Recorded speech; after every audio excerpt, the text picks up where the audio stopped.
Neutron stars basically city size stars होते हैं जिनका मास 1.4 टाइम्स तक हो सकता है सन के। मतलब सन से करीब 1.5 टाइम्स बड़े स्टार को कंप्रेस करके एक सिटी के साइज का करने पर जो स्टार हमको मिलेगा वो होगा एक न्यूट्रॉन स्टार। ये स्टार्स बॉर्न होते हैं एक्सप्लोजिव डेथ से लार्जर स्टार्स के।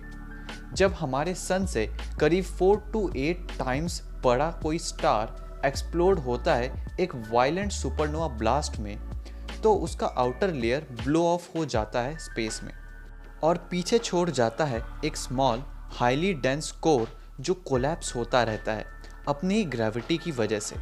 और ये इतना पावरफुल और इंटेंस होता है कि स्टार के प्रोटॉन्स और इलेक्ट्रॉन्स आपस में कंबाइन होने लगते हैं और न्यूट्रॉन्स फॉर्म करते हैं, जिससे बनता है एक न्यूट्रॉन स्टार। न्यूट्रॉन स्टार्स का मास पैक्ड होता है अप्रॉक्स 20 किलोमीटर के डायामीटर में। ये इतने ज़्यादा डेंस होते हैं कि अगर इनके सरफेस से एक सिंगल टीस्पून मैटर को लिया जाए तो उस मैटर का वेट भी करीब 1 बिलियन टन्स होगा। Sounds crazy. ऑन एवरेज एक न्यूट्रॉन स्टार की ग्रेविटी करीब 2 बिलियन टाइम्स ज़्यादा स्ट्रॉन्ग होती है अर्थ की ग्रेविटी से। इनफैक्ट ये इतनी स्ट्रॉन्ग होती है कि इवन लाइट को भी बेंड कर देती है और ग्रेविटेशनल लेंसिंग जैसे फिनोमेना कॉज करती है।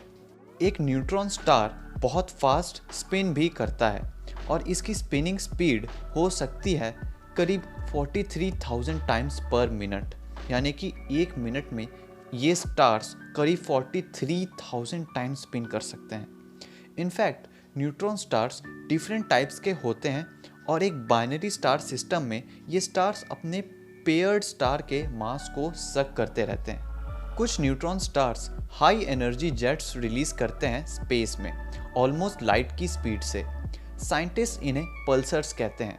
एक पल्सर स्टार के स्पिन से कॉज होता है और करीब 60 टाइम्स पर सेकेंड से इवन 700 टाइम्स पर सेकेंड तक भी जा सकता है।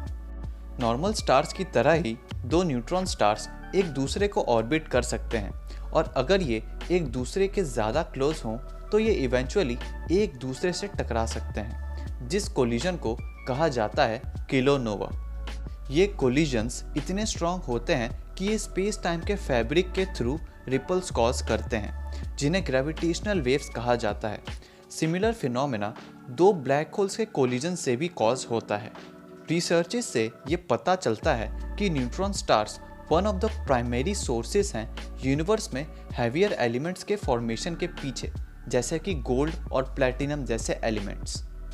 इन स्टार्स के अलावा एक और मिस्टीरियस टाइप का स्टार होता है जिसको कहा जाता है मैग्नेटार, जिसका मैग्नेटिक फील्ड न्यूट्रॉन स्टार से भी करीब 1000 टाइम्स ज़्यादा हो सकता है, जिसके बारे में हम किसी और वीडियो में जानेंगे।